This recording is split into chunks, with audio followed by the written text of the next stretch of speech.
అక్కడ విజయ్ గారు సేమ్ అయిపోయారు. సో మన దగ్గర కూడా చాలామంది ఎన్టీఆర్ గారు సీఎం అయిపోయారు, ఎంజీఆర్ గారు సీఎం అయిపోయారు. సో చిరంజీవి గారు ప్రయత్నించారు, కుదరలేదు. పవన్ కళ్యాణ్ గారు ప్రయత్నిస్తున్నారు, ఆ మార్గంలో ఉన్నారు. సో ఈ మొత్తం రాజకీయాన్ని విశ్లేషిస్తే సినిమా స్టార్స్కి సీఎం అయ్యే అవకాశాలను మీరు చూస్తే అప్పుడు పరిస్థితులు ఎలా ఉన్నాయి, విజయ్ గారికి ఎలా కలిసి వచ్చింది, మన దగ్గర ఈ తరంలో ఎందుకు సెట్ అవ్వట్లేదు, వీటన్నిటిని ఎలా విశ్లేషిస్తారు మీరు? Very good question, very very good question. తమిళనాడులో విజయ్ గారి కంటే కూడా తెలుగులో పవన్ కళ్యాణ్ గారు చాలా పెద్ద ఇమేజ్ ఉన్నటువంటి హీరో సార్. దాంట్లో అసలు డిస్కషనే లేదు నా వరకు. సో అక్కడ ఇక్కడ జరిగినటువంటి ఇది చాలా important question and important answer to the everybody. Sir, Vijay గారు అక్కడ చేసింది ఏంటంటే, వాళ్ళ నాన్నగారు ఒక దర్శకుడు, అవును, చిరంజీవి గారి అన్నయ్య గారు ఒక నటుడు. సార్, ఇక్కడ ఓన్లీ పాత్రల గురించి, పాత్ర క్యారెక్టరైజేషన్ గురించి నేను మాట్లాడతాను. Correct correct. అక్కడ దర్శకుడు రచయిత, ఇక్కడ నటుడు. కరుణానిధి గారు అక్కడ రచయిత, గుర్తుపెట్టుకోండి. ఎంజి రామచంద్రన్ గారు నటుడు, ఆయన్ని సీఎం చేసిందే కరుణానిధి. సో అంటే రచయిత పాత్ర ఎంత ఇంపార్టెంట్గా ఉంటుందనే దాని గురించి చెప్తున్నాను. ఓకే. విజయ్ గారు చేసిన ప్రతి మనకి ఇక్కడ కూడా ఖైదీ నెంబర్ 150 కానీ చాలా సినిమాలు రీమేక్లు విజయ్ గారు చేసి. అవును. విజయ్ గారు తన ఫస్ట్ అటెంప్ట్లోనే ముఖ్యమంత్రి కావడానికి ఒక కథ రచయిత కారణం. ఎట్లా అనేది అనాలిసిస్ చేస్తాం.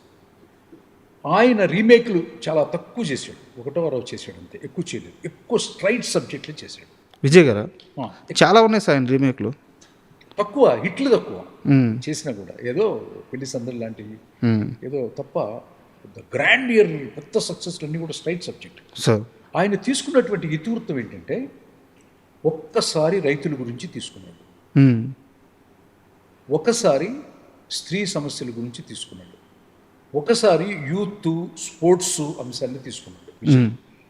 సో అట్లా అతను ఎన్నుకున్నటువంటి కథా వస్తువులు ఈ సమాజంలో ఉన్నటువంటి ప్రతి ఒక్కళ్ళకి, అంటే మధ్యతరగతి స్త్రీలకి, స్టూడెంట్స్కి, స్పోర్ట్స్కి, రైతాంగానికి, రాజకీయం మీద కూడా సినిమా చేస్తారు. అవును. సో ఇవన్నీ ఏంటంటే డైమెన్షన్స్ అన్నమాట. ఈ డైమెన్షన్స్ అన్నీ స్ట్రైట్ సబ్జెక్టులే. ఇన్ని స్ట్రైట్ సబ్జెక్టులు అతను సెలెక్ట్ చేసుకుని వాళ్ళ నాన్నగారు అతను పోర్ట్రేట్ చేసి జనంలోకి తీసుకెళ్ళి ఆ ప్లాంటేషను, అది అంటే సినిమా హీరోని రియల్ హీరోగా మనం ఆరాధ్య దైవంగా భావించే పబ్లిక్ సౌత్ ఇండియాలో, సౌత్ ఇండియన్స్ వ్యక్తి పూజాపరులు, వ్యక్తులను పూజ చేస్తారు. ఓకే, అది తప్పు కాదు. ఆ వ్యక్తుల్ని ఎలా పూజ చేశారు? వాళ్ళు నటించినటువంటి సినిమాల్లో ఉన్నటువంటి పాత్రని నిజమనుకొని నమ్మి పూజ చేశారు. అట్ ది సేమ్ టైం ప్రాక్టికల్గా ఇంప్లిమెంట్ కూడా అతను ఒక 10 to 15 years, ఒక డెకెడ్ మించి గ్రౌండ్ వర్క్ చేశాడు అభిమానులతో. కష్టం ఎక్కడుంది, సమస్య ఎక్కడుంది, దాని రూట్ కాజ్ ఏంటి అనేది సైంటిఫిక్గా వర్కౌట్ చేశారు అనమాట. సో పవన్ కళ్యాణ్ గారి కంటే తక్కువ ఇమేజ్ ఉన్న హీరో ఎటే స్ట్రెచ్లో ముఖ్యమంత్రి అవడానికి ఆయన ఎన్నుకున్నటువంటి స్క్రిప్ట్లు, ఆయన ప్రజల హృదయాలు, అంటే అభిమానులు అంటే ఇక్కడ క్యాస్టిజం ఎక్కువ ఉంది కదా ఆంధ్రప్రదేశ్లో. సో మన క్యాస్ట్ వాళ్ళే మనకి ఎప్పుడు ఉంటారు, ఇష్టపడతారు. కానీ మిగతా వాళ్ళందరూ అంటే ఒక ఎస్సీ, ఎస్టీ, దళిత్తు, నాయక్సు, బీసీలు, యాదవాసు, గౌడాసు, చౌదరీసు, రెడ్డిసు, ఎంతోమంది ఉన్నారన్నమాట ఈ సమాజంలో. ఎంతోమందికి అందరికీ సమస్యలు ఉన్నాయి. అంటే పొలిటీషియన్గా కనిపించే పెద్ద క్యాస్ట్ కొంతమంది పీపుల్ డబ్బున్నోళ్ళు, కానీ చౌదరీస్లో చాలా పేదవాళ్ళు ఉన్నారు, బ్రాహ్మిన్స్లో ఉన్నారు పేదవాళ్ళు, వైశ్యాస్లో ఉన్నారు పేదవాళ్ళు, రెడ్డిస్లో ఉన్నారు పేదవాళ్ళు. పేదరికానికి కొలవే ఉంది సార్, పేదరికం ఎక్కడ లేదు. వాళ్ళందరికీ రిఫ్లెక్ట్ అయ్యే ఒక అనేకమైనటువంటి డైమెన్షన్స్ పవన్ కళ్యాణ్ గారు ఈ నెట్వర్క్లో వర్క్ చేయలేదు సార్. సో ఈ నెట్వర్క్లో వర్క్ చేసి దెన్ అంటే ఊగిపోయేది. విజయ్ గారి కన్నా కాంగ్రెస్ సపోర్ట్తో అయి ఉండేవాళ్ళు. పవన్ కళ్యాణ్ గారు సింగిల్ లార్జెస్ట్ పార్టీగా ఎట్టి పరిస్థితుల్లో నెక్స్ట్ ఎలక్షన్కి ముందైనా సరే ఒక గొప్ప కథల్ని 2-3 కనుక మంచి సోల్తో, మంచి కంటెంట్తో, మంచి అసలు ప్రజలకి పేదవాడికి అవసరమైనటువంటి కంటెంట్తో చేయగలిగితే మాత్రం he's going to rock. There is no opposition. Is the super image ఉన్నటువంటి ఒక మంచి మనిషి, ఒక మంచి మనసు ఉన్నటువంటి ఒక బంగారం. ఇది చిన్ని కృష్ణ. ఎందుకంటే పవన్ కళ్యాణ్ గారు సీఎం ఎందుకు అవ్వలేకపోయారు, విజయ్ ఎందుకు సీఎం అయ్యారు అనే ప్రశ్నకి చాలా రోజుల నుంచి ఒక్కొక్కరు ఒక్కో రకమైన విశ్లేషణ ఇస్తున్నారు. అక్కడ కులం అండి, ఇక్కడ మతం అండి, ఇలా చెప్తున్నారు. బట్ మీరు ఆ సినిమా టచ్ ఇచ్చి చెప్పారు చూడండి, నిజం అది. ఎందుకంటే మీరు చెప్పినట్టు విజయ్ గారు అన్ని లేయర్స్లో సినిమాలు చేశారు, అందరికీ కనెక్ట్ అయిపోయారు రాజకీయాల్లోకి రాకముందే. నిజంగా పవన్ కళ్యాణ్ గారి విషయంలో అలాంటి కథలు అయితే రాలేదు. అది పట్టుకున్నారు చూడండి, అది చిన్ని కృష్ణ. సో అయితే నేను మీ వ్యక్తిగత విషయానికి వస్తాను సార్. నాకు ఇది మీరు వేరే ఇంటర్వ్యూలో చెప్పారు, మా ఆడియన్స్ కోసం నేను మళ్ళీ అడుగుతున్నాను. మీరు ఈ మధ్యకాలంలో ఎప్పుడు చాలా రోజులుగా గుండెతోనే ఉంటున్నారు. అడిగితే మా అమ్మగారి మీద ప్రేమతో ఇంకపై ఇలాగే ఉండబోతున్నానని చెప్పారు. అలాంటి ఒక నిర్ణయం అంత స్ట్రాంగ్ నేను ఎందుకు తీసుకోవాల్సి వచ్చింది? అంటే నేను నా కన్న తల్లి నాకు సంస్కృతిని సాంప్రదాయాన్ని చెప్పి నన్ను చిటికిన వేలుతో పట్టించుకొని ఒక గురుకులంలో చదివించింది సార్.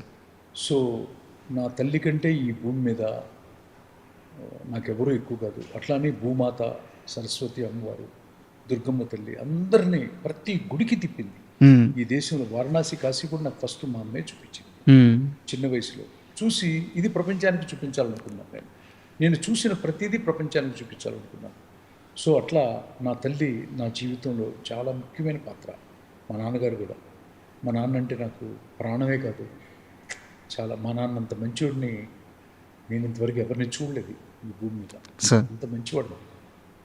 సో అమ్మగారు చనిపోయినప్పుడు ఆఖరి కొడుకుగా నేనే దహన సంస్కారం చేసి, గుండు చేసి, పిలక పెట్టి ఆ కార్యక్రమాలన్నీ చేయాల్సి వచ్చింది అనమాట.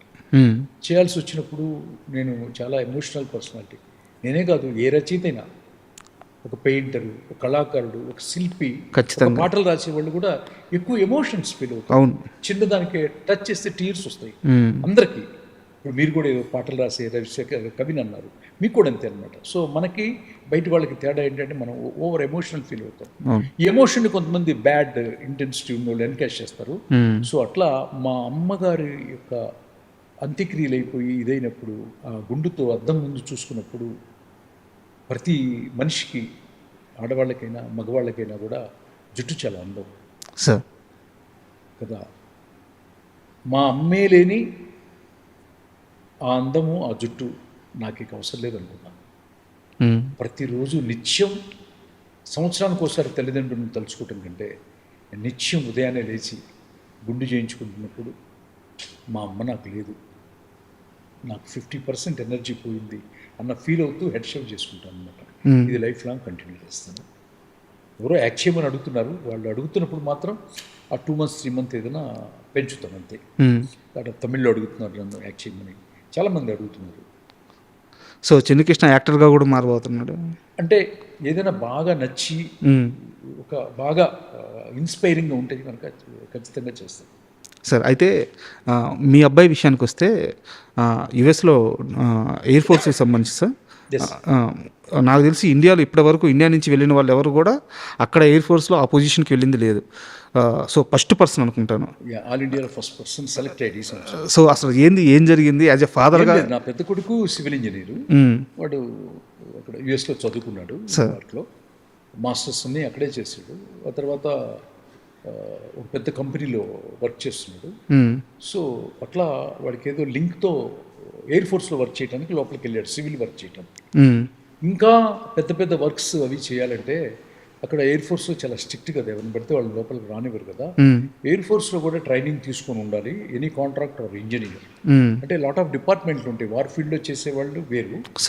ఒక మన సమాజంలో ఎన్నైతే ఉంటాయో అన్నీ పెద్దంటూ ఉంటాయి. వంట వండేవాళ్ళు, ఇంజనీర్స్, డాక్టర్స్, సైంటిస్టులు, నర్సులు, రోడ్లు వేసేవాళ్ళు, అన్నీ గార్డెనింగ్ చేసేవాళ్ళు, నీళ్లు కొట్టేవాళ్ళు అన్నీ ఉంటాయి కదా. అట్లా ఒక సివిల్ ఇంజనీర్గా నా కొడుకు అక్కడ ట్రైనింగ్ తీసుకోవడం జరిగింది. ఇండియా నుంచి చాలామంది ఆ ఎగ్జామ్స్, కాంపిటేటివ్ ఎగ్జామ్స్ అన్ని రాశారు. భారతదేశం నుంచి వాడు ఒకడే సెలెక్ట్ అయ్యాడు, జస్ట్ కంప్లీట్ అయిపోయింది. కాయినింగ్ సెరమనీ అని జరుగుద్ది. ఆ సెరమనీకి తల్లిదండ్రులు మమ్మల్ని కూడా పిలిచారు. మేము కూడా వెళ్ళి అక్కడ పాల్గొని వాడిని విష్ చేసి వచ్చామన్నమాట. వాడి భవిష్యత్తు ఇంకా అక్కడే వాడు నిర్ణయించుకున్నాడు. సో అక్కడ వాడు ఇంకా I love you my dear son, I'm proud of you mister Chiranjeevi Akula, I love you man. Sir అయితే నాకు డ్రీమ్స్లో మొట్టమొదటిసారి చెప్తున్నాను నీ గురించి. Is the only one person entering in to the United states of America air force. చాలా గర్వంగా ఉంది. ఎందుకంటే నువ్వు గన్ పట్టుకొని ఉంటే రియల్గా మేము కథల్లో రాస్తుంటాం, రియల్ హీరోకి తేడా నేను చూశాను రా. నా కడుపును పుట్టడం, నీకు అన్నయ్య పేరు చిరంజీవి అని నీకు పెట్టుకోవటం, ఆయన ఆశీస్సులు నీకు మెండుగా ఉన్నాయి. ఎప్పుడు చిరంజీవి అనేది థ్యాంక్ఫుల్గా ఉండాలి కూడా ఎంటైర్ మన family. Thank you, I love you రా.